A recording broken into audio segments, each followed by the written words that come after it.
Welcome to Life Transformation Radio. This show is all about life transformations and our journey from where we were to why we are doing what we are doing today. We will discuss the hiccups, the roller coasters, and the blood, sweat, and tears that has been poured out while discovering our purpose.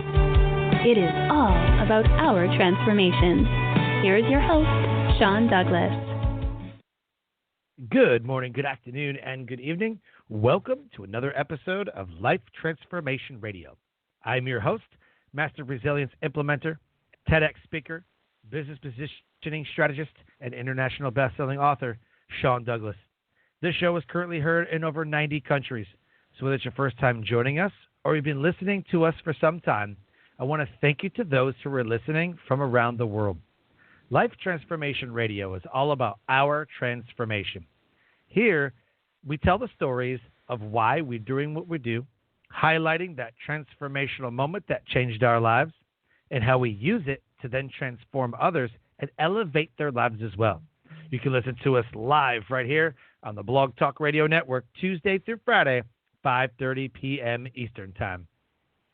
You can also join our Facebook group, Life Transformation Radio Community, where we interact with our guests, follow up with every episode, and talk to our listeners inside the Facebook group.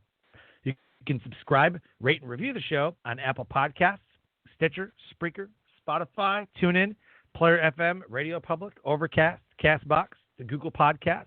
The show is also available on Pandora, and you can subscribe to our YouTube channel at Life Transformation Radio. On the show, my guests are entrepreneurs, speakers, business owners, coaches, podcasters, authors, basically amazing human beings that are impacting everyone around them. And my guest today does it on a grand scale. If you have any questions for any of the guests that I bring on the show during our live broadcast, go ahead and give us a call at 657-383-1109. Again, the number is 657-383-1109. And with that, please welcome to the show, my friend and fellow podcast host, Abigail Gazda. Abigail, welcome to Life Transformation Radio. Thank you so much for having me, Sean. I'm happy to be here. I'm super pumped to have you on the show. We've been hanging out online for quite a while, and everything that you do, I follow your posts, the books and the podcast. I mean, you're out there, you're crushing it, and you're making things happen. And I just want to tell you how amazing I think you are. No, I appreciate that. It takes a lot, but it's certainly rewarding as well. Definitely. So the title of this episode is Hearts Unleashed and Alchemizing Judgement with podcast host Abigail Gazda. Heart-centered entrepreneur, Abigail has transformed her passion for education into a full-time career as a motivational speaker, author, and life coach. Abigail is the CEO of Hearts Unleashed, a full-service transformation company committed to empowering people to operate with full freedom, power, and self-expression in every area of life. She is a clarity coach and supports souls speaking up about their silent struggle and unleashing the authentic leader within. As the host of the Hearts Unleashed podcast, committed to turning dreamers into doers and helping raise the frequency of humanity with the development of emotional intelligence. Her website is right there in the show notes. Listen to the podcast right there. Click on the link, Hearts Unleashed Podcast, and you can instantly catch up with everything she's doing right there at Instagale. So click on those links, go to her website, see what she's doing, subscribe to her podcast, Hearts Unleashed. It is a very, very, very good podcast. So the first question I have to ask, and I believe is the most important question you could ever ask yourself, is why? Why do you do what you do? I love it. What a great start. We could dive right in. First off, just thanks again for having me. I want to give that same acknowledgement back to you as I witness you. I witness everything that you're up to, and the power and the presence that you have online. And I appreciate that because it certainly motivates me. And I also appreciate the posts that you make that are just genuinely informative to somebody who is building a brand and a business, because I've definitely gotten great insight from some of your posts where I'm like, wow, I could be doing that, or I could be doing that. So some of the things that I am up to are because of posts that you're like, tickling my brain. I'm like, oh, I need to be up there.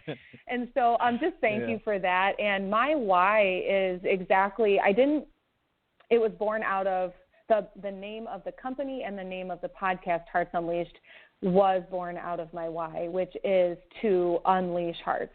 And to acknowledge that might sound cliche or anything of that nature, it truly is such a heart-centered company. And what I genuinely believe in is that if we are all operating at our highest capacity and our highest potential from our most authentic guidance, our internal guidance system, and our true, genuine heart is unleashed, that everybody will be their contribution that they came here to be, and we will be able to create peace and harmony and productivity and collaboration and communication. So that really is my why. And my why is certainly driven every single day when I witness people who otherwise hadn't met their authentic self, discover that part of them and then unleash it. It's really beautiful.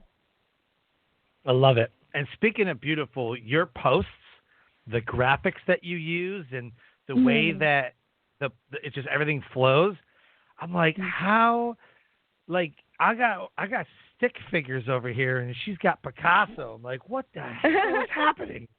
And I'm like, I download like apps like every week. I'm like, all right, let me get this other app. So like I'll do Canva for a while. And I'm like, let me see what else I got. And then I used PixArt for a little bit. I was like, ooh, these are pretty cool.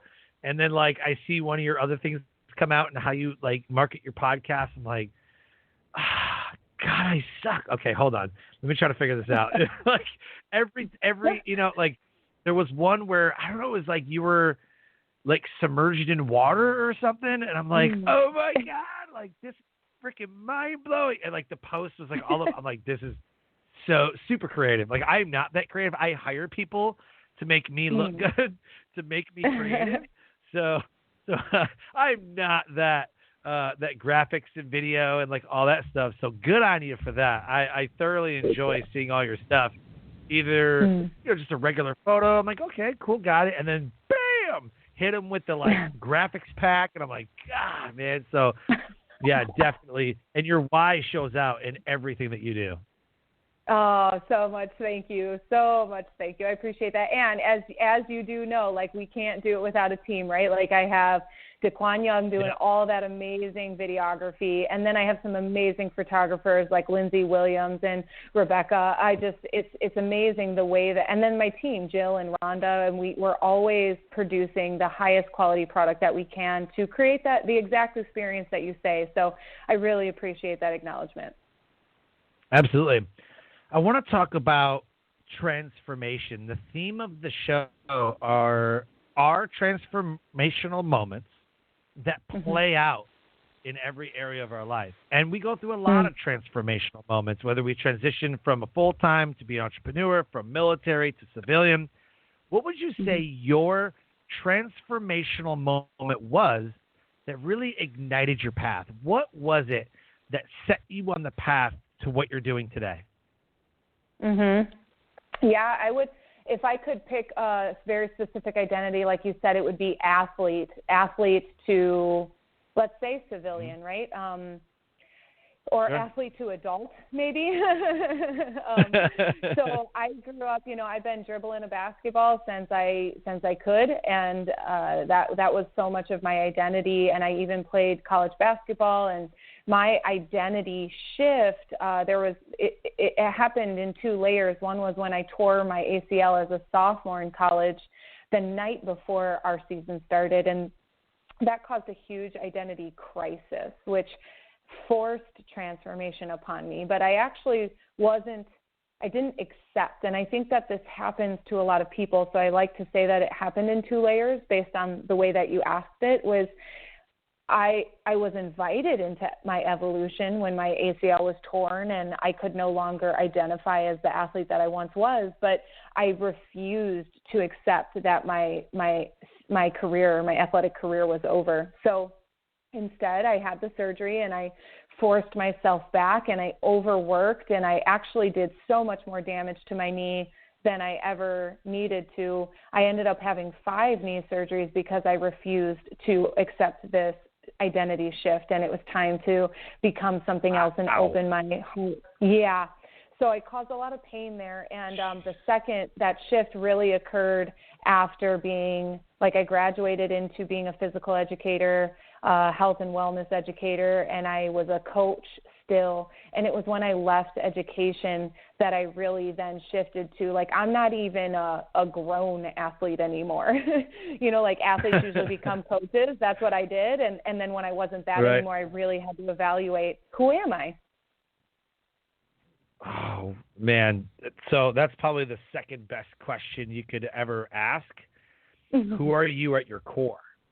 And I think that if we ask this question a lot more, I think we play into what you were talking about in the bio is emotional intelligence. We always talk about awareness. And I've really, over the last 5 years, really tried as a resilience trainer, a suicide awareness trainer, a speaker, really tried to harness that emotional intelligence. I'm looking for body language. I'm looking to see how when I say something, how do people react? You're a speaker. I love when people nod at me in the crowd. I love it. That's like, yes, like that's what I crave. Standing ovations are great. Love those too. I don't get one. I get one. But if someone's nodding at me and I can get a couple of those, they're getting it. And they're like, yeah, I get it. I'm like, yes. So I think that's great, some self-awareness. But I think, you know, emotional intelligence played a lot in there where you just recognize, like, all right, I'm fighting it. Probably should just accept it and just walk into that path. Yeah. And I think that, like, I love where you're pointing, because without that self-awareness of the way that we sabotage ourselves and our progress and our success, like, without that, we just spin in it. And often a good place for people to start to develop that awareness and that intelligence is in recognizing that they're playing the victim card or the victim role, and they're blaming and they're shaming and they're justifying instead of taking responsibility for the quality and direction of their life. And if you are able to identify that you're not the one in charge of your own life, we're always the creator of our lives, but we don't want to accept that because it's easier to put blame somewhere else. But when you finally exhaust that, when you get so sick and tired of being sick and tired, you really realize it's time to put your hands on the wheel of your life. Yeah, I've seen that play out too, where people are like, well, I wasn't, you know, dealt a good hand in life, right? Oh, I was abused, or I was raised in a poor family, or I didn't grow up in money, or I didn't, you know, whatever. Or sometimes they just blame themselves, you know, well, I'm not smart enough to do that. So, you know, I work at a whatever job because that's all I could ever get because I never went to college. So, you know, I'm not as smart as other people. And they start not only blaming the world around them, but then they bring themselves into that negative place and they just start blaming themselves. I'm not smart enough. I'm not good enough. I could never do that. How come I can't win the lottery? You know? So, yeah, definitely. I get what you're saying. Yeah. I also like what you said about winning the lottery. Like, you know, when you're holding your breath for a bailout, it's time to get serious. Yeah. Oh, for sure. I want to know more about your podcast. How did you start it? Why did you start it? Why Hearts Unleashed? Did the business come first, or did the podcast come first? The business come second? Thanks for asking. My podcast is one of my favorite business ventures. It's my favorite, like, passion project, because it's me getting to most authentically. Like, I know that my job, my specific job as the CEO of Hearts Unleashed, is to live my heart unleashed. And so this podcast keeps me in integrity with that, like discovering more of who I am, sharing more of who I am, never withholding who I am. And so I've been very vulnerable on that podcast. But the actual concept of it is to not only share my heart unleashed, but to also inspire or interview others who are living their heart unleashed in order to inspire those who are looking to do the same. So when you asked about like its birth and its inspiration, I started my company Hearts Unleashed in 2017. And then I started the podcast in 2018. And I will tell you what, I knew that I wanted to start a podcast. I love speaking. I love sharing. But I was having trouble identifying what the name was going to be, obviously, like the name of it, but the topic. Because as you know, being a host of a show is you need to have a topic that carries the weight of hundreds of episodes. So, you know, inside of my areas of expertise, I was like, well, I could coach people on there. I could do this, that, and the other. And then I'm just driving one day, and it lands on me like a sack of bricks. Is like, duh, Hearts Unleashed, like, why? Right. Duh. And so, yeah, it was very obvious, but I was really searching. I was like kind of intellectualizing it too much to be able to get such just simple and clear direction.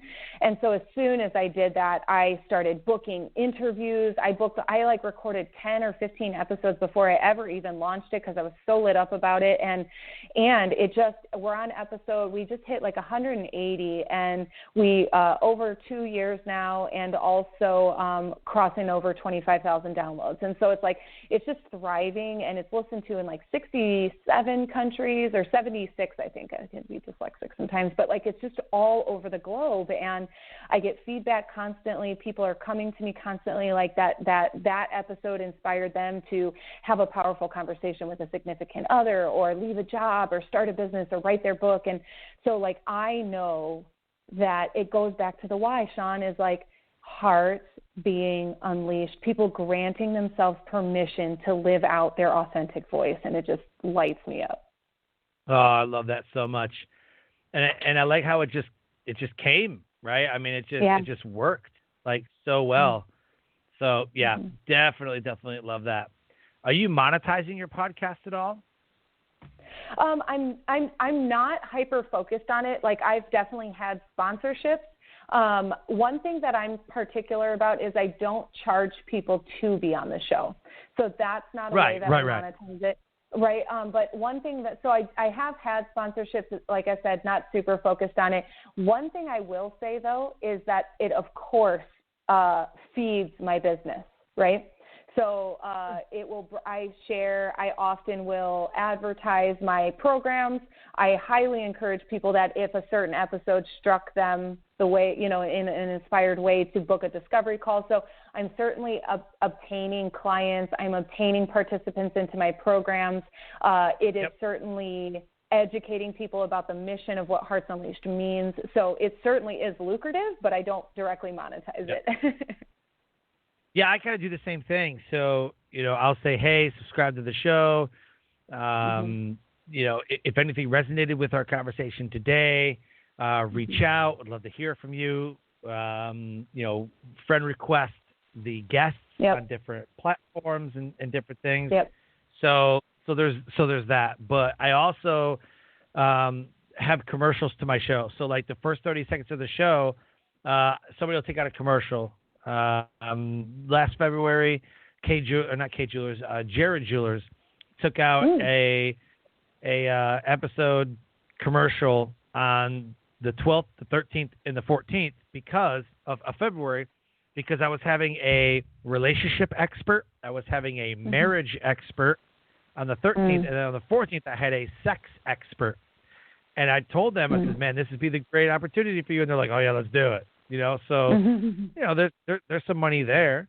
But most people aren't. Most people are not using the podcast. Somebody said, hey, you need to start a podcast so that people know who you are, not understanding what does that mean to know who you are.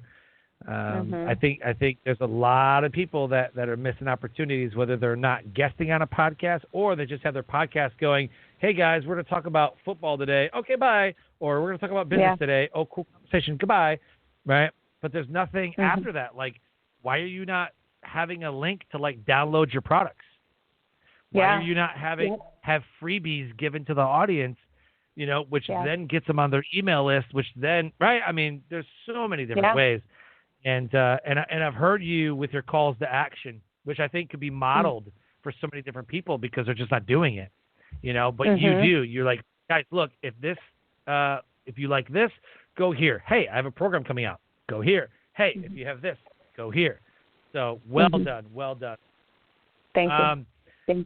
I want to know about your book. So the Alchemizing Judgement is a new book coming out, Thanksgiving? Perfect. Yeah. So I'm really excited. Oh, go ahead. It's going to be on Thanksgiving? Yeah, that's my jam. So I was like, let me make sure because it's kind of a weird day to do a book launch, but totally cool. Well, yes, and I love it so much because, what's really interesting about that is my first book, Giving Up, the Memoir of a Quitter, that came out on Thanksgiving Day too. And that idea was kind of born from, for those of you guys who might be new or you haven't heard of me before, I also have a pretty large Facebook community called Growing Gratitude. And I started Growing Gratitude, and I go in there and I share my gratitude, and I like to call it the safest space on the internet where people can literally just come and post or just fill their cup, right? Like we know social media can be pretty draining, pretty exhausting. It's kind of a lot of people relate to it sort of as a battleground, right? And I wanted, when I saw that happening, I wanted to create a space on the internet that was like green and rich and thriving and where people could come to thrive. And so Growing Gratitude was born the day after the presidential election in 2016 because I saw how much stuff was going on, and I really wanted to create just a new energy. And so that is where, like, once I wrote my book, I knew that I was kind of related to as the gratitude gal, and I was certainly grateful to be launching my first book. So I thought, why not Thanksgiving? It's a day to be thankful. So it's got this like warm spot in my heart because then I actually host my book launch on Small Business Saturday because I love the idea of Small Business Saturday. I like to promote small business. When I have my book launches, I usually also incorporate other small businesses. This year, we're going to have the book launch in Whiting, Indiana, and I will be hosting a retreat that weekend. And so, like, our VIP bags will have other small business featured in them. And yeah, so it's just really like win, win, win everywhere. And I love the energy of Thanksgiving. So that's why I launch my books on Thanksgiving Day. There you go. Yeah, but Alchemizing Judgement, thank you for giving me the opportunity to share this upcoming book. It's my third book, and it is, so I write like in the first paragraph how this is a brave book for me too, to be writing and to be releasing because I'm positioning myself as an authority on a topic. And my first book was a memoir, and that was great. I could share from my first person perspective. And then my second book was a fictional narrative. And so it was based on a true story, but also, and is transformational, but it's also fluid in its approach.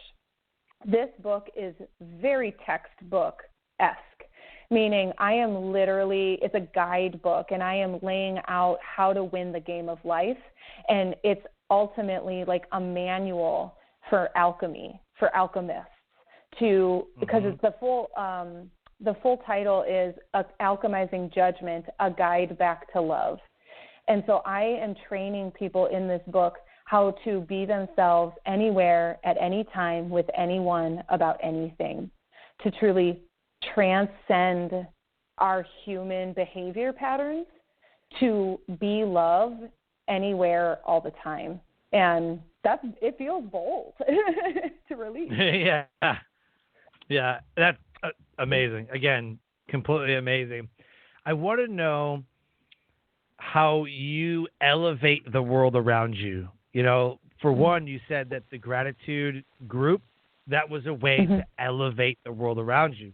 Scientifically speaking, gratitude has been linked in many cases to lowering your anxiety, stress, and depression. Like fact, proven, science, everything. That's the deal. You know, between MRIs, and I talk about this in my TEDx talk about gratitude, sharing one grateful thing to somebody else, or having a gratitude journal and writing those down. But just sharing your gratitude with somebody else is linked to lowering anxiety, stress, and depression. We focus. Look right now. And I just had this conversation with somebody, and he was like, well, no, hear me out.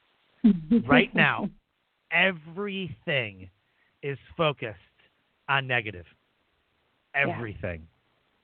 So I don't like politics. I think it's ridiculous. Adult children just arguing with each other. Like, it's so stupid. I hate politics. So I'm listening to the media, and I'm listening to the news stories locally. I'm listening to I'm watching, right? And then everything I hear is, you know, the president downplayed everything. Oh, he's so optimistic. Oh my God, I can't believe he's not taking this serious. Oh my God, he's so positive about everything. He's so optimistic. And I looked at my wife. I was like, are people getting mad because he's positive? I mean, whatever is the case for whatever whatever, I don't really care. I focus on this. The media said, oh my gosh, the world is ending. But then another guy is like, it's not that bad. And I was like, are they really getting mad that he's optimistic? Like, are we really, like, that's the case? You know? And my wife just shook her head. She's like, I guess. Yeah. But I had this conversation with somebody. I was like, there's so much negativity. You watch the news. You look on social media. He got sick. People are like, I hope he dies. I'm like, oh, my God. How can you say, I wish this guy died? I'm like, dude, come. At that point, and I made a huge, long post when I heard that. And I was like, no way. I was mind blown. I'm like, how bad does your life have to suck that you want somebody dead? Like, unbelievable. Yeah. I have an interesting perspective on this too, because from start to finish, like, is he the way he is, and can it absolutely appall and irk, and it never ceases to amaze me, the things that come out of his mouth. But the one thing I will say, love or hate that man, he is a master of the law of attraction. Yeah. He speaks things into existence. Yes. And he has mastered that. And no matter whether you like what he is manifesting or not, he is an incredible manifester.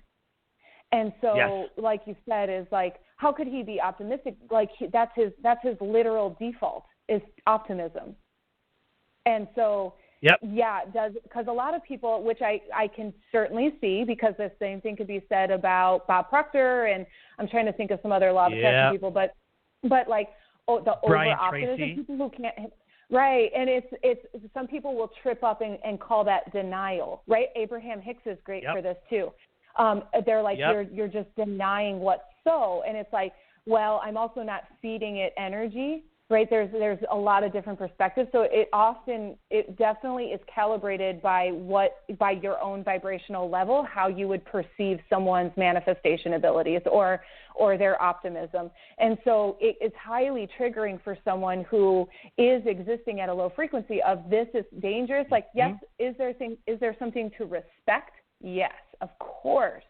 Right, a danger or a threat or a responsibility that we have, you must respect and acknowledge those things, while also being able to elevate, because that's what you were asking about. How do you elevate the world around you? Is you have to be highly functioning at a high frequency. And this book is actually all about transcending lower order frequencies. And so and I break it down. It is a guidebook. Like, if this is happening for you, this is how to exit that, right? And then I even talk about the intolerance. Like, when we start to rise and raise our frequency, we will start to create a gap between the higher and the lower frequencies, to where when we see the way that we used to be, or we witness people being a way that we have already exited, it will actually trigger or make us feel ill. And so that, can you still hear me? I had a call come through. Yep. Okay, and so it can start to trigger us, but we have to recognize, and this is where you were talking about emotional intelligence, and then I think you mentioned self-mastery, which is my jam. I love self-mastery, but it is essential for us to maintain that frequency. And one last thing I'd love to answer that question with is, you asked, how do you elevate the world around you? I love joking with people is I get the best of everybody. So I'll talk good about somebody, and they'll say, that person's an ass, or they're so blah, blah, blah, or they're so this. And I say, well, I don't see that. And because I'm committed to showing up as my fullest self and vulnerable and share, people open up with me. They give me their truth. And I make space for it. And so even if someone comes to me at a low vibe, they come to me to raise their vibe. And so my world is fun to live in. I love my world. And it's certainly a different reality that many live in. Well, somebody else loves your world too, apparently, than what I saw on social media. Oh, yes. Yes. Many hearts are breaking across the world right now. Many hearts are breaking. Thank you. I appreciate that. So that's cool. So that's a huge development, like something amazing happened in 2020. So again, we can choose to focus on negatives, or we can choose to find the positives, right? And it just goes to show, we see that proverbial lighthouse, like you're the light in someone else's darkness. Never, ever. When I'm working with speakers, when I'm coaching people on whatever it is, they want to launch a book, they want to launch a podcast, I'm like, you are the light. Well, what content do I post? You are the light in someone's world. I don't know what to talk about. I don't know what to say. I know I have a book, but you are the light in someone else's world. So tell them, I am your light.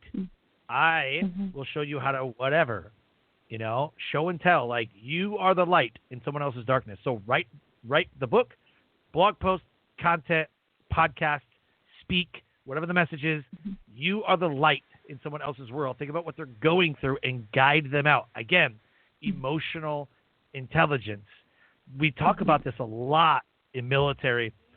There's a kind of a, I don't know what you would call it, like a kind of a, not really a, I don't know, short story, or I don't know, whatever you call it.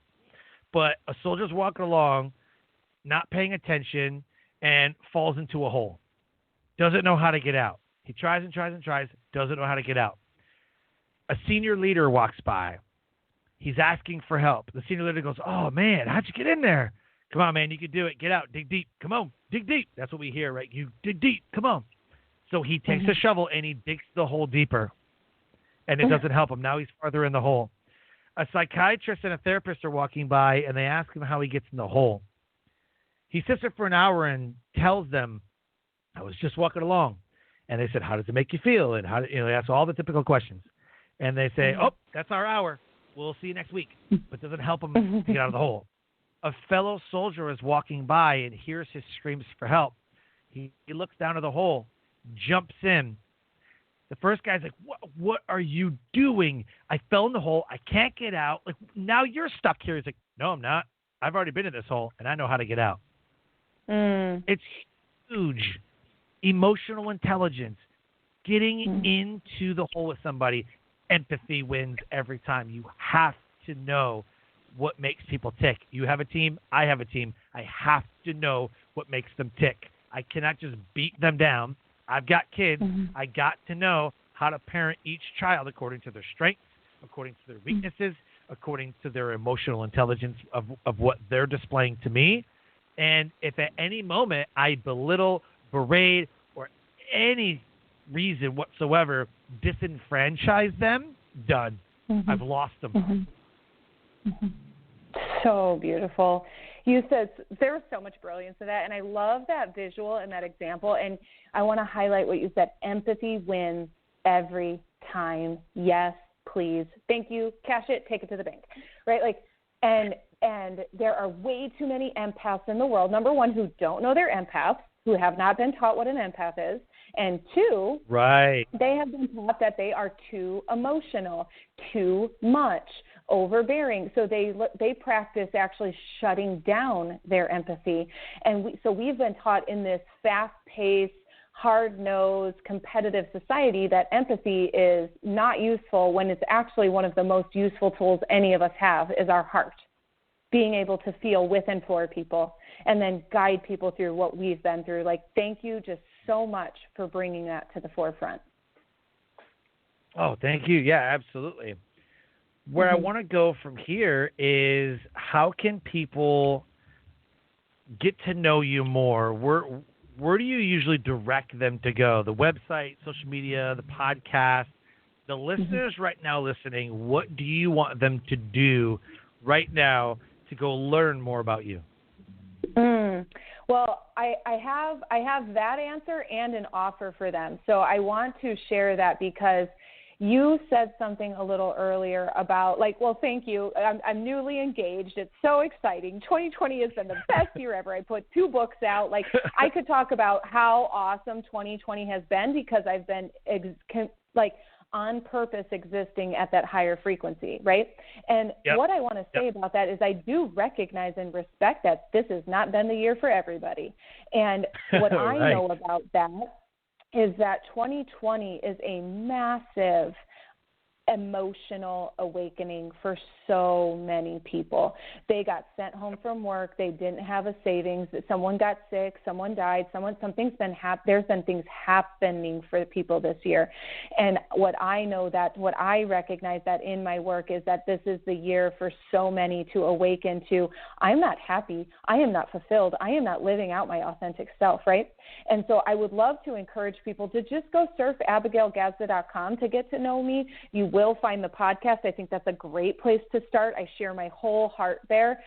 Episode 1 is the best place to be. But besides like getting to know me, because you certainly will over time, is that I have something for them to go through this year empowered. And I have kept it $900 off of my digital course, and it's called Unleashed. And it's about the 8 pillars of empowerment, meaning, we've got these 8 pieces of our transformation that if one of those pillars are weak, we aren't living empowered. And I know the first pillar is awakening. And I know that hundreds of thousands of millions of people are awakening this year. And so I've been offering for as long as we call this the quarantine, and as long as we call this coronavirus or whatever else is around right now, I want to keep this digital course $900 off. So it's right on the front page of AbigailGazda.com. There's a coupon code stamped right there, and it's for anybody who would love to be empowered during this time, during this year, and during these challenges. Oh, my gosh. We could talk a whole nother hour about how many people don't have a savings account. How many people don't have like in the military, we have what's called a family care plan. It's what happens if a military member is incapacitated in battle. In the line of duty, what happens? What happens to the family? What happens to the kids? What happens to the bills? Like whatever, like everything. Yeah. So if he's killed, we obviously know what happens. If he's wounded, he goes to a medical hospital somewhere. Like who is the person that's going to take care of everything? Like how are your kids taken care of? You're in deployment. How are they taken care of? Everybody has to fill out a family care plan.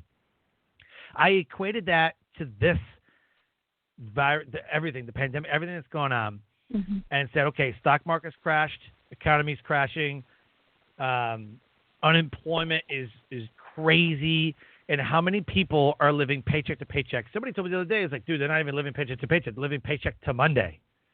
Like it's not like it's paycheck Friday, Monday out of money. He's like, it's bad.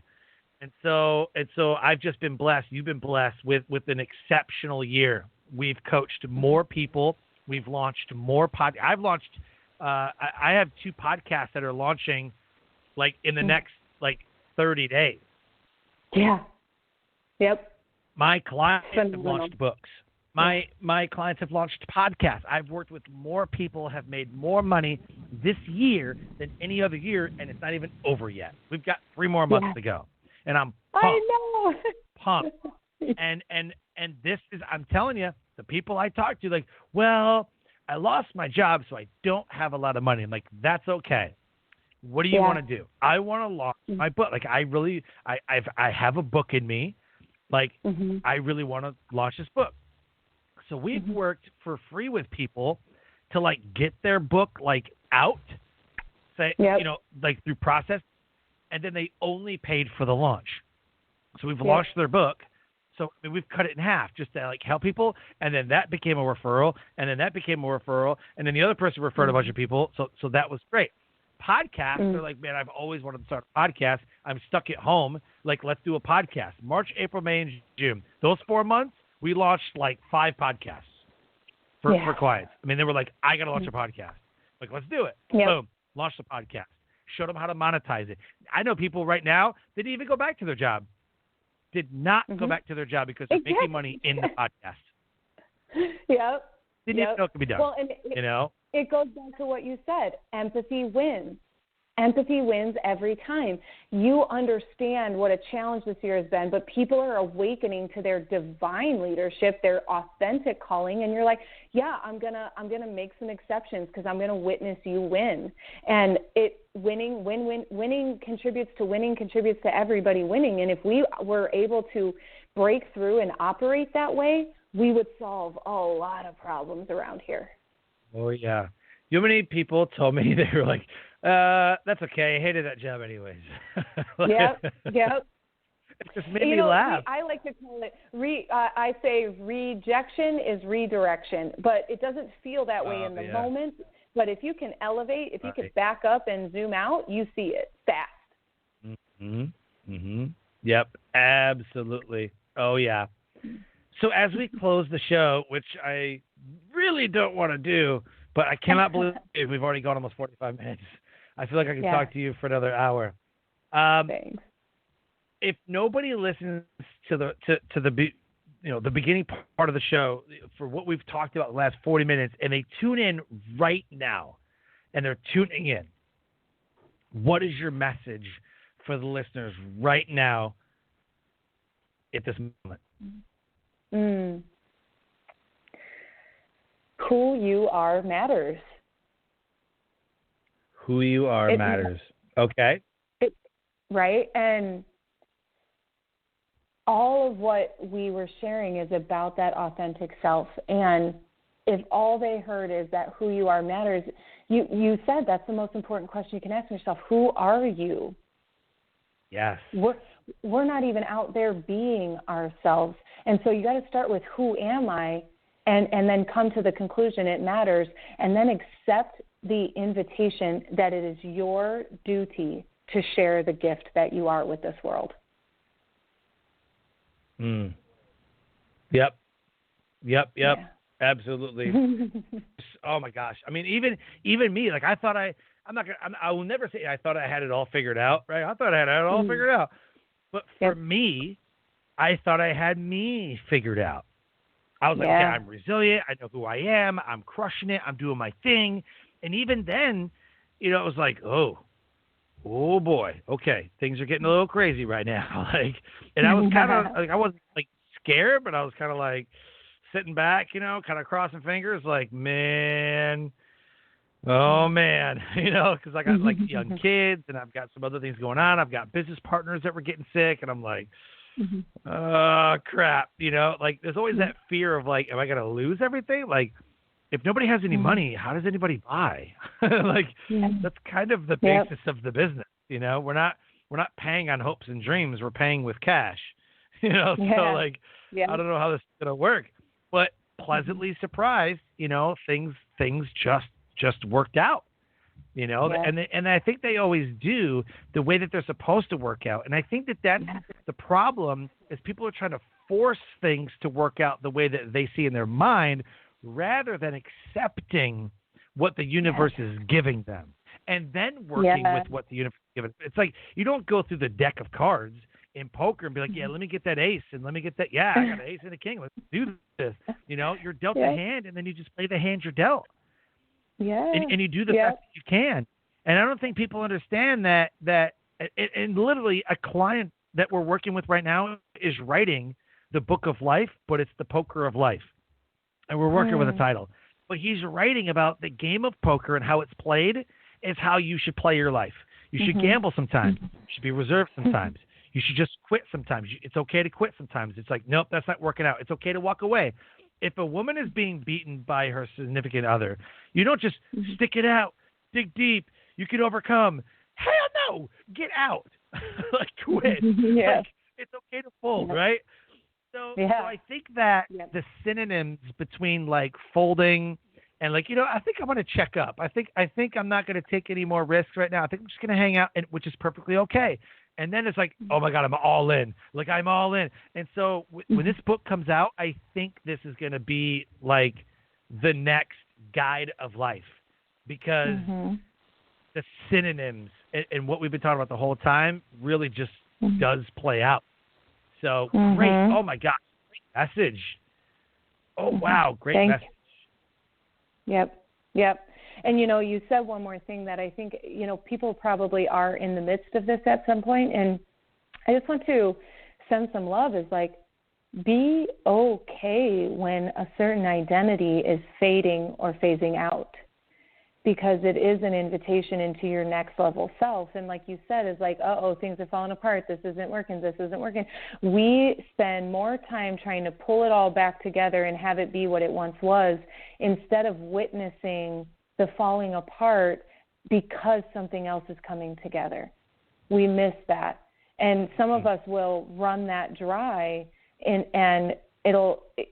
run ourselves dry, refusing to acknowledge the shift that's naturally occurring. Yep. Yeah, because and if what came up for me just then, and what I'm thinking about is that they want it so bad to go left, but something's pulling you right, and they're like, no, I just want so badly to go left. And the universe is like, no, go right. And it's like trying to drag you and push you and kick you screaming, and it's like, no. And it will. And it will, too. And it's like, it's like the military, right? Like, I don't want to go. But they give you orders somewhere, and you're like, you're moving. Like, you're moving from Texas to North Carolina, and you're like, I don't want to go. But it's like, I can fight it, or I could just accept it. And I think empathy is just as important as acceptance, and acceptance is in the empathy. Like, you have to. It plays hand in hand with each other. So, holy crap, I just got goosebumps on that one. So this is absolutely, anytime I get to spend time with you is absolutely brilliant. And this did not disappoint at all. I think you are an amazing human being, and you're just getting started. I feel like you're just entering like the uphill slope, and I think that you're absolutely going to dominate, and you're absolutely going to change the world. So I'm blessed to have you on the show, blessed to call you friend, and I just think so highly of you. Thank you so much, Sean. I'm so grateful. Ditto, and I really appreciate who you are in the world as well. So just thank you for having me here, and acknowledgement received. Thank you. Thank you. Life Transformation Radio listeners, an amazing guest impacting the world around her. If anything's resonated with our conversation today on Life Transformation Radio, talking about Hearts Unleashed and Alchemizing Judgment, please reach out to Abigail Gazda at abigailgazda.com. Listen to her show, Hearts Unleashed Podcast. Subscribe to it on your favorite podcast platform while you're subscribing to Life Transformation Radio. Again, send her a friend request. Don't be creepy, and tell her that you listened to this episode of Life Transformation Radio. As I close the show, I always say, live your brand. Find opportunities every day to live out the core values that you hold deep in your heart. I call this living your brand. So until the next episode, live a great life.